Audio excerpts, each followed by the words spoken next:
Hello, anyone not still living in the 1970s. We interrupt your day to bring you this announcement.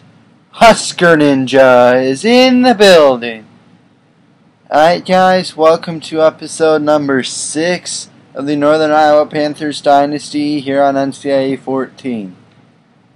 We had a bye week in week 6, and so the video for week 6 will be it'll be a recruiting update. And technically this is recruiting board as of going into week 8. But it'll count just the same. I mean, you've got an idea of what our recruiting looks like. First off, we've got our first couple of commitments. Back in this is not how I want to do it.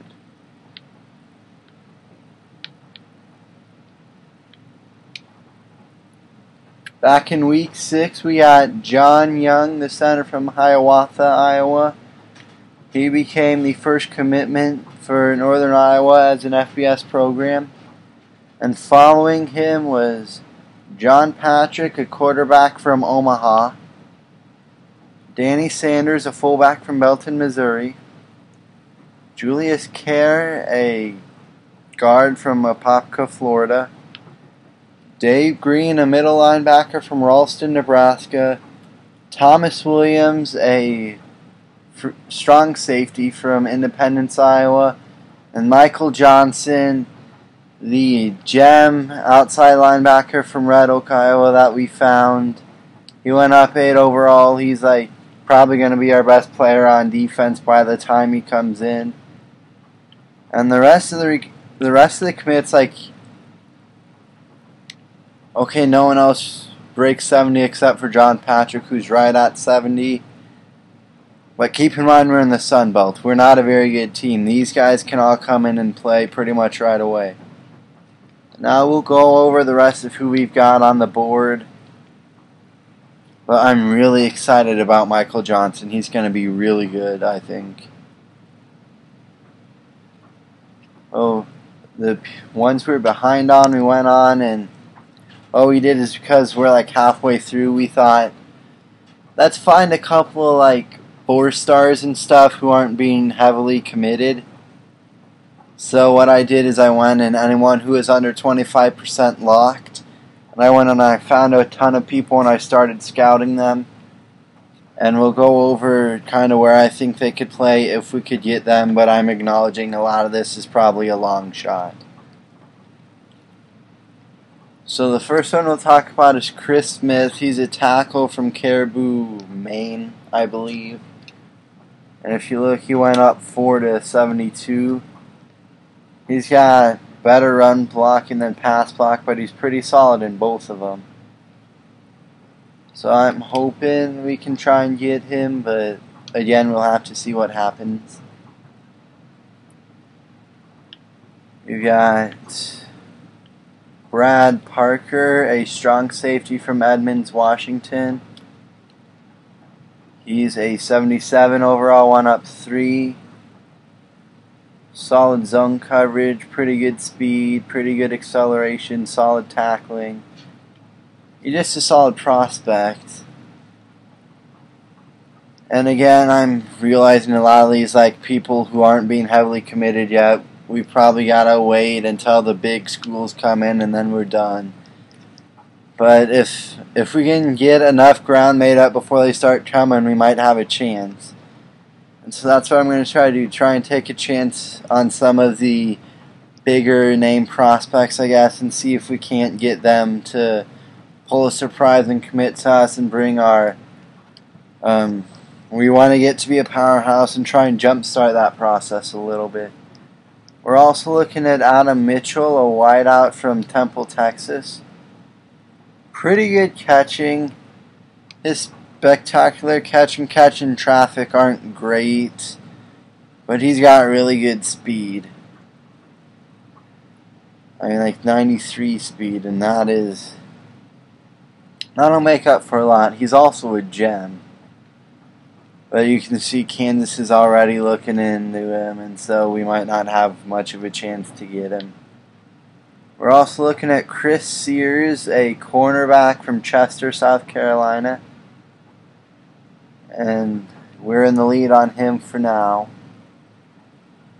But a lot of these guys, it's just I'm not going to get my hopes up for another couple weeks until I start to build a bigger lead.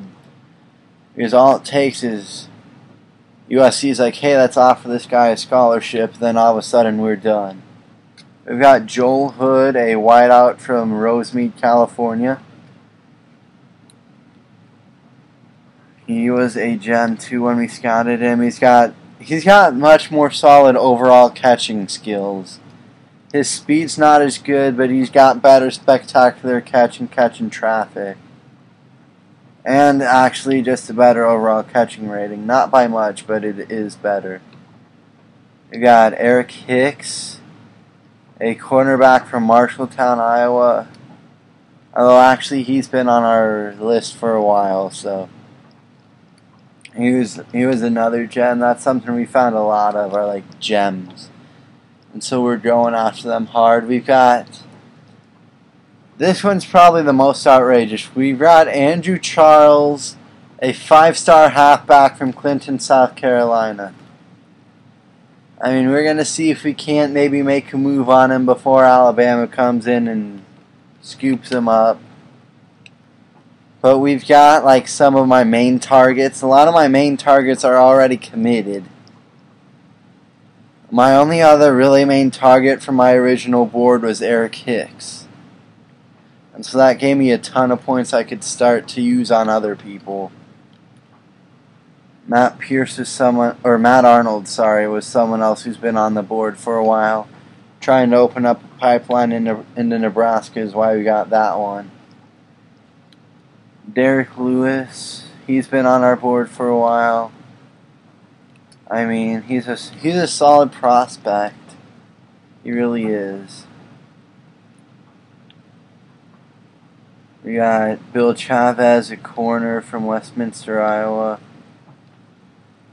Or, not Iowa, California, my bad. We got Cameron Pearson, a tackle from First Colony, Texas. And he could be committing any week. I mean, maybe this upcoming week he'll become another commit. We got Donta Smith, defensive end from North Carolina. Like, these are the original ones. We had Chris Hawley. I had him on there because I wanted a pipeline into Iowa. He's not very good, but I mean, if he's not committing to anyone, maybe he'll walk on, or maybe I can put some points on him or something. I'm just not going to focus too hard on him.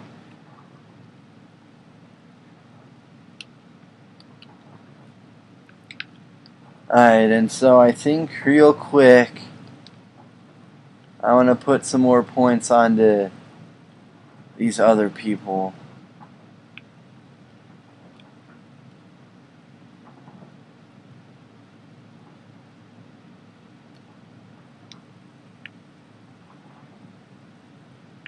And so I'm just going to take a bunch of these points off.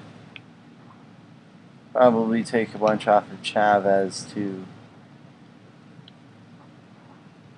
We've already got corners we're looking at. 2 of them, in fact.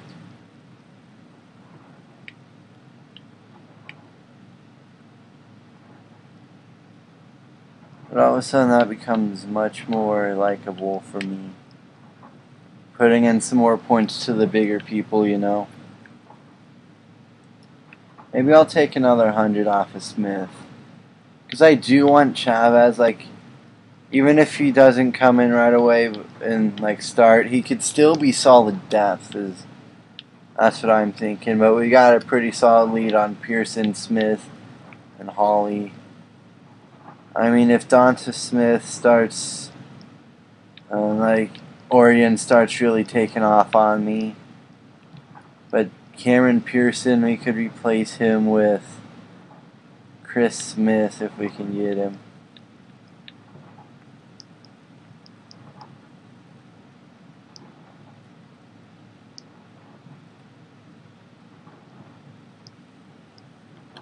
I don't know, we'll start with that for right now, I think.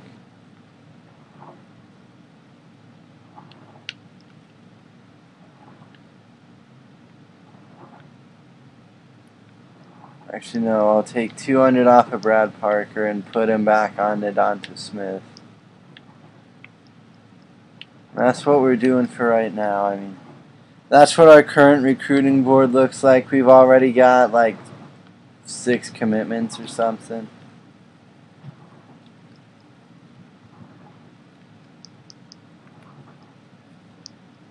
And we got 7 already. Because we got 18 scholarships left. We start with 25.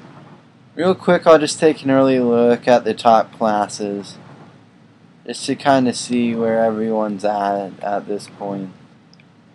We got 3 teams that don't have any commits yet. We were like 62 or something. Yeah, 62.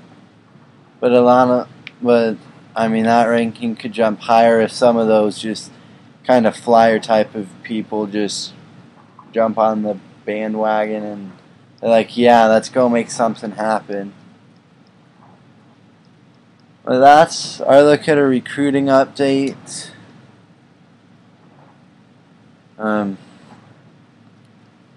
That'll do it for me, everyone. I hope you all have a great day, and I'll see you guys next time. Peace out, everybody.